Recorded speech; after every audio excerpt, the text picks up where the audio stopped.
যাক। আচ্ছা স্যার, আপনি যে কাজটা করেন সেখান থেকে কি আপনি নিজের ফ্যামিলিকে সিকিউর করতে পারবেন?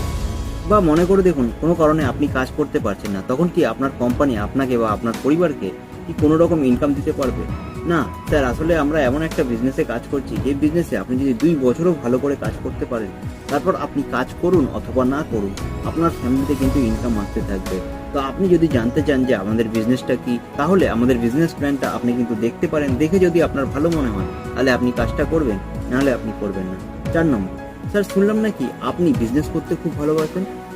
তাহলে আপনি কেন বিজনেস করছেন না? এগুলো কাদের ক্ষেত্রে ইম্পর্টেন্ট হয়। যারা দেখা গেল বিজনেস করতে ভালোবাসছে, কিন্তু কোনো কারণের জন্য তারা কিন্তু বিজনেস করতে পারছে না। তাদেরকে আপনি এটা বলে ইনভাইট করতে পারেন। কেন আপনি তাহলে চাকরিটা করছেন? হ্যাঁ জানি, বিজনেস করতে গেলে ইনভেস্ট করা অবশ্যই দরকার হয়। আবার সবার কাছে সেই টাকাটাও থাকে না। হয়তো আপনার ক্ষেত্রে একই জিনিসটা হয়েছে। কিন্তু স্যার, আমি যদি আপনাকে বলি, আমি এমন একটা বিজনেসের অপশন